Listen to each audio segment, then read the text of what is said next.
En Elecaustro, desde hace 20 años, trabajamos día a día para generar la energía que tú necesitas. Hoy, renovamos nuestro compromiso de servir a la región y al país, generando desarrollo con conciencia y conservación ambiental y siempre mirando al futuro. Elecaustro es energía que genera confianza.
Damos la bienvenida al señor Oscar Reynoso. Él es presidente del Frente Unitario de Trabajadores en la provincia de La Suay. Señor Reynoso, bienvenido. Vamos a hablar del tema del empleo, salario básico, de la situación de los trabajadores, pero antes quisiéramos establecer un poco algo de luz, de claridad en cómo se encuentra el tablero electoral y el apoyo de los trabajadores ecuatorianos, por lo menos los trabajadores organizados en los sindicatos. ¿A quién están apoyando? El día de ayer, Unidad Popular ratificó su apoyo a la candidatura de Yacu Pérez. Otro frente de izquierda también apoyó, por otra parte, a Marcelo Cabrera en su proyecto para lograr una curul en la Asamblea Nacional. Cuéntenos su organización, el Frente Unitario de Trabajadores, si es que tiene definiciones en el ámbito político tanto nacional como local. Muy buenos días, gracias por la entrevista. Un gusto saludarle al pueblo azuayo, al pueblo cuencano por este prestigioso medio de comunicación. Sí, como usted dice, hoy en día el tablero electoral ya está ya en plena apogeo, ¿no es cierto?, para ya llegar a tener un presidente que represente a los ecuatorianos, un presidente a quien los represente a los obreros, a los comerciantes, a los estudiantes, al pueblo ecuatoriano. En esa línea nosotros estamos apoyándole al compañero Yacu Pérez, para que el compañero Yacu Pérez llegue a la presidencia a inaugurar nuevamente la honestidad, a reivindicar derechos de los trabajadores que hoy en día se están viendo vulnerados por las malas leyes de un gobierno neoliberal que en su medida ha golpeado los bolsillos del pueblo y los bolsillos de los trabajadores. Estamos viendo cómo hoy en día la pandemia sanitaria ha golpeado a nivel mundial, pero esto también a nivel local, a nivel nacional ha golpeado. Es un pretexto nomás de la pandemia para que el gobierno nacional esconda la crisis económica que venía dándose del país anteriormente por los malos manejos económicos de años pasados y de este gobierno, como fueron la corrupción, el principal detonante. En plena pandemia tuvimos actos de corrupción que fueron actos a nivel mundial. Digamos, nuestro país quedó tan mal que en plena pandemia se robaron insumos médicos, mascarillas, hubo sobreprecios en las fundas de los cadáveres, etcétera, etcétera. Entonces vamos viendo como estos mismos protagonistas de aquellos saqueos que ocurrió en la pandemia están de candidatos ya para la Asamblea Nacional. Entonces eso no se puede dar. Desde este punto de vista, yo, Oscar Reynoso, soy un obrero, soy presidente del Frente Unitario de Trabajadores de la SUAY, estamos representando la candidatura del compañero Yacu Pérez, y también quiero informar al pueblo azuayo que estoy de candidato en la unidad Pachacuti, Unidad Popular, por la lista 18-2, como el tercer asambleísta para llegar a la legislación nacional, para llevar a la asamblea, para poder legislar a favor del pueblo ecuatoriano. Ya estamos cansados de estar en las calles, teniendo voz, pero no teniendo un voto para solucionar los problemas del pueblo, los problemas de los trabajadores, los problemas de los pequeños comerciantes, los problemas de los estudiantes. ¿Cuántos estudiantes? Más de 1 millón de estudiantes que no pueden ingresar a las universidades. Eso es también nuestra preocupación, porque los hijos de los obreros hoy en día no pueden estudiar. Los jóvenes están quedándose sin estudio. Y vamos viendo en esa medida que estamos retrocediendo ya todo lo que es el nivel educativo de la juventud. Entonces, ya que estamos, señor Reynoso, ya que usted está como candidato y que además nos dice apoya no solamente en forma personal, sino como Frente Unitario de Trabajadores de la SUAY, entidad que usted representa, Yacu Pérez, coméntenos cómo es ese proyecto que entendemos es parte del programa de trabajo de Yacu Pérez, del programa de gobierno de un salario mínimo universal. Mire, no solamente el Frente Unitario de Trabajadores a nivel provincial, sino también a nivel nacional estamos apoyando la candidatura de Yacu Pérez. Somos movimiento de izquierda que representamos al pueblo. Somos gente nueva que queremos ir a la asamblea para representar los intereses del pueblo, no los intereses de aquellos que siempre vienen gobernándonos, de aquellos que siempre mandan a la asamblea a aquellos trabajadores de ellos para que generen leyes y legislen a favor de ellos. Vamos viendo que una asamblea no ha legislado nada a favor del pueblo y tampoco, peor, ha fiscalizado a favor del pueblo. Pero vayamos a la pregunta, por favor. Vamos viendo cuántos casos de corrupción no están sin resolverse. Obviamente, Los trabajadores hoy día nos hemos puesto en la postura de emprender en la vida política para accionar a favor del pueblo. Queremos salarios justos, en donde los trabajadores ganen lo justo, lo necesario para que puedan reactivar la economía del país. ¿Cómo va a ser posible que hoy en día los salarios estén congelados? Con ese congelamiento de salarios, ¿cómo vamos a poder por favor, señor Reynoso, quisiera economía? Rogarle que concrete su respuesta sobre la pregunta: ¿cuál es el proyecto de salario mínimo universal propuesto por Yacu Pérez? Mire, hoy en día el pueblo clama por trabajo, y nosotros pensamos que reactivando la economía del país, teniendo los pequeños y medianos empresarios préstamos a intereses bajos y a largo plazo. A ver, se puede señor Reynoso, a ver si nos ponemos de acuerdo. Le ruego que me escuche claramente. Lo que le estoy pidiendo es detalles sobre un proyecto de salario mínimo universal. Entendemos que esto está en el proyecto de Yacu Pérez y que ofrece generar a través de dinero electrónico un sueldo de $400 mensuales para los sectores más bajos de los quintiles socioeconómicos de Ecuador, es decir, para los más pobres. Quisiéramos detalles sobre este programa, si es que usted lo conoce, por supuesto. Lo que yo conozco y sé es que nosotros debemos generar un proyecto en donde todos los ecuatorianos tengan trabajo primeramente, para generarse ese proyecto de salario básico. Y el salario, nosotros, el Frente Unitario de Trabajadores, siempre hemos pedido que el salario se enmarque en lo que dice la canasta básica familiar. Eso hemos pedido siempre en las calles, que los salarios sean progresivos, no sean regresivos, que el salario tenga un poder adquisitivo para que el trabajador pueda tener señor Reynoso, capacidad de compra. Por su respuesta tengo que aceptar y entender de que usted no conoce sobre este proyecto concreto de Yacu Pérez. Concreto no lo conozco, pero sí nosotros vamos como asambleístas es a mejorar los salarios del básico, los salarios de los ecuatorianos, es a generar trabajo para los ecuatorianos. Desde ahí partamos. ¿Cuál es el salario mínimo vital que usted cree debería ponerse en Ecuador y que usted va a apoyar como legislador en caso de ser elegido? Mire, el salario básico, según la Constitución, dice que tiene que estar en torno a la canasta básica familiar. La canasta básica familiar está en $720 más o menos a nivel de país. Yo creo que los salarios no deben estar muy abajo de la canasta básica familiar. Hoy en día vamos viendo que $800 no representan ni siquiera el 51% de la canasta básica familiar. Y el salario no representa simplemente comprar alimentos.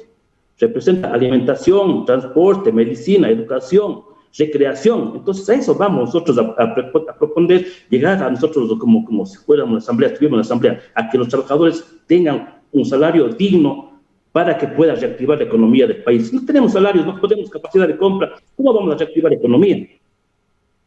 Es decir, un salario del orden de $700, un salario del orden de $700 es lo que usted propondría. Lógicamente, que sea progresivo el salario, no sea regresivo. Hoy en día vamos viendo cómo el gobierno ya con el decreto, con el Ministerio de Trabajo, dejaron congelados los salarios.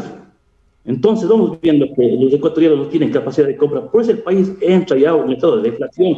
No tienen capacidad de comprar, no tienen capacidad de adquirir productos. ¿Y cómo los industriales y cómo los empresarios van a tener y poder vender sus productos? Entonces vamos viendo que estamos estancando con medidas mal direccionadas del gobierno de turno hacia la clase obrera, inclusive hacia el pueblo general.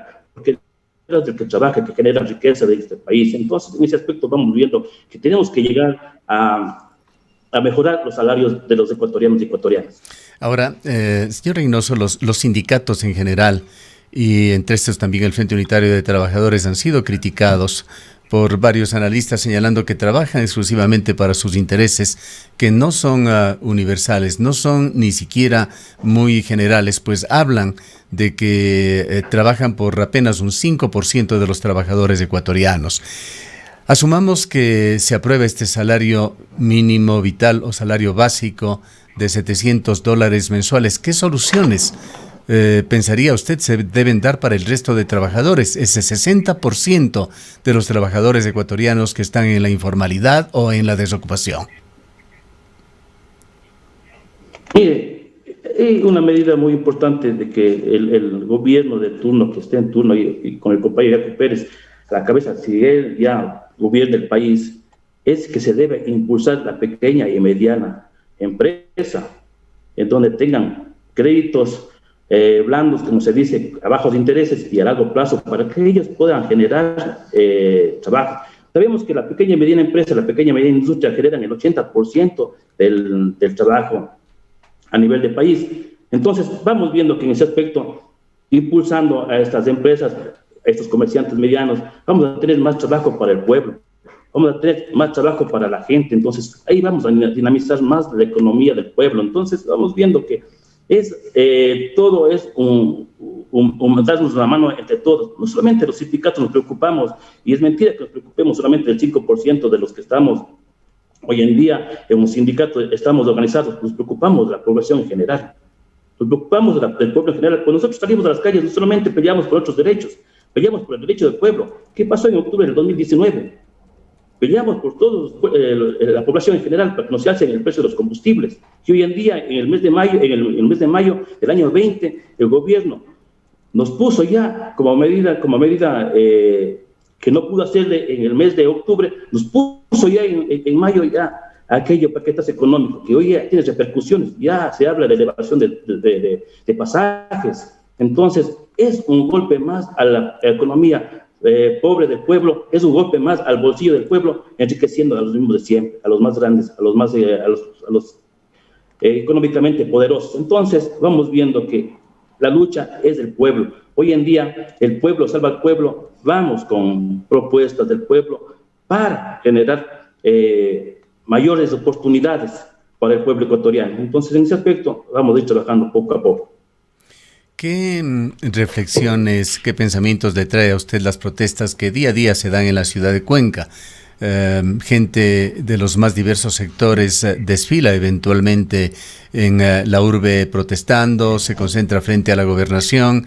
El día de ayer estuvieron enfermeros y enfermeras, trabajadores de la salud, quienes piden que por lo menos se les asegure con un contrato. Están en condiciones precarias de inestabilidad y temen ser despedidos a inicios del próximo año.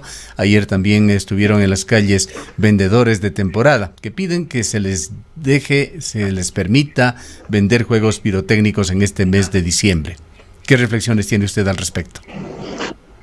Mire, en la ley humanitaria hay un capítulo en donde habla de la estabilidad laboral de los que estuvieron en primera línea en la pandemia por el COVID-19.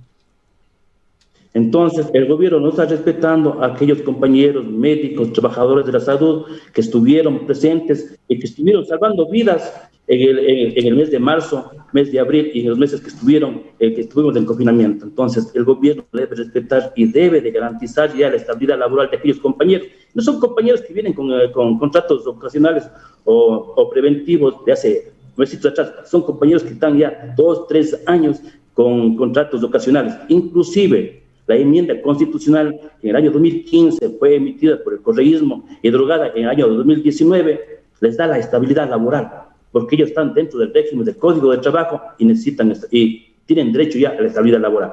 Y lo que vienen pidiendo la población en general, los compañeros de monigotes, es lógico, pues. Estamos en una crisis sanitaria, estamos en una crisis económica, pero con distanciamiento vemos cómo todos los negocios están funcionando. Vemos cómo se hicieron en los altos negocios de los centros comerciales, se hicieron ya ofertas del mes de noviembre, como se llaman las famosas viernes negros, y no hubo control. Hubo miles de gente dentro de los centros comerciales. Claro, pues que somos de los grandes capitales, como somos de los que tienen dinero, pueden hacer lo que les da la gana en este país, pero gente que sale en un mes definido a vender sus monigotes y que les están presentando todas las medidas de bioseguridad, no les quiere dar un chance para que en ese mes por lo menos tengan algo para meter en sus bolsillos y llevar a sus casas, les están haciendo problemas. Vamos viendo que es injusto esto. Por eso tenemos que pelear por cosas más equitativas, por más cosas más justas. El capital, como es capital, como tiene fuerza, nadie dice nada. No hay control, pero los pequeños necesitamos sobrevivir, tienen... Sí, hace muy pocos días, señor Reynoso, estuvimos en diálogo con el director zonal del Ministerio Laboral y nos dio declaraciones en las cuales señalaba que se ha dado una actuación responsable del empresariado en la provincia de La Suay. Se refería fundamentalmente a los grandes grupos empresariales. Dijo que en general había poca conflictividad, que centenares de trabajadores que habían sido despedidos entre marzo y abril han sido en su mayoría recontratados o debidamente indemnizados. ¿Coincide usted con este punto de vista del director zonal del Ministerio de Trabajo? Respeto el criterio del señor representante del Ministerio de Trabajo, pero vamos viendo que la ley humanitaria votaron a miles de trabajadores con indemnizaciones de miseria, trabajadores que tenían ya en sus puestos de trabajo más de 15, 20 años con indemnizaciones de miseria y no han sido reactivados sus puestos de trabajo. Sabemos que mucha gente se quedó sin trabajo.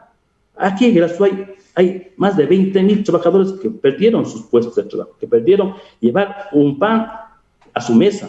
Entonces, esos compañeros no han sido reactivados en su totalidad a sus puestos, ni siquiera han sido indemnizados. Entonces, en ese aspecto, respeto el criterio del señor representante del ministerio, sí, pero no es cierto. Javier Estamos todavía en la provincia y en el país entero de falta de trabajo. Bien, háblenos ahora, y para finalizar ya, señor Reynoso, sobre el Frente Unitario de Trabajadores. En varias ocasiones han anunciado que iniciarán un proceso primero de presencia en las calles, luego eventualmente incluso paralizaciones a nivel nacional. ¿De qué manera van a cerrar este año 2020 y qué es lo que va a suceder en los primeros meses del 2021 cuando sabemos que estaremos en medio de una campaña electoral?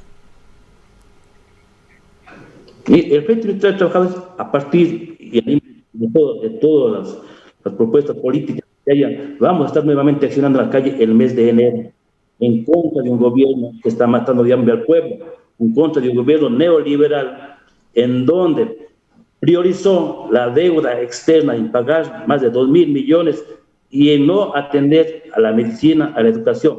Un gobierno en donde quitó el presupuesto a la educación superior en más de 98 millones de dólares y la educación en general en más de 1.000 millones de dólares, estaremos en las calles nuevamente, diciendo al gobierno que el paquetazo neoliberal que nos está dando en cuanto a quitar a los subsidios a los combustibles nos está afectando ya en la economía pobre de la gente. Estamos en las calles nuevamente en el mes de enero para decir al gobierno que no estamos de acuerdo en el congelamiento salarial, que no estamos de acuerdo que el gobierno haya congelado salarios, sueldos de salarios, que el trabajador necesita mejores salarios para dinamizar la economía, para poder comprar y no caer en una deflación. Por esas cosas estamos nuevamente en el mes de enero convocando a las calles a nuestros compañeros agremiados y al pueblo en general, que es una lucha, es una minga del pueblo. ¿Tienen planificado algún día en enero en particular? ¿Perdón? Le preguntaba si tienen ya decidido algún día en particular en el mes de enero para estas protestas. Estamos reuniéndonos y vamos a definir el día exacto, pero es los primeros días de enero que vamos a estar en las calles. No tenemos el día. Un detalle final, señor Reynoso. ¿Qué partido o movimiento le auspicia a usted en la candidatura para asambleísta? Como le digo, estamos en la unidad con el compañero Yacu Pérez, hicimos la unidad Pachacuti, Unidad Popular. Yo represento a Unidad Popular, listas 2. Estoy en el tercer renglón de la lista de candidatos asambleístas, donde me acompaña el compañero Bruno Segovia, mi compañera Sofía Sánchez, quien les habla Oscar Reynoso, Nelly Loja y Flavio Londa, perdón. Estamos los 5 compañeros, somos de clases sociales del pueblo, en donde representamos al pueblo y no tenemos compromisos con nadie, no tenemos rabo de paja, que iremos a legislar y a fiscalizar a favor del pueblo ecuatoriano. Entonces, gracias al señor Reynoso por habernos atendido. El señor Oscar Reynoso es candidato asambleísta por la provincia de La Suay y es actualmente el presidente del Frente Unitario de Trabajadores en esta provincia.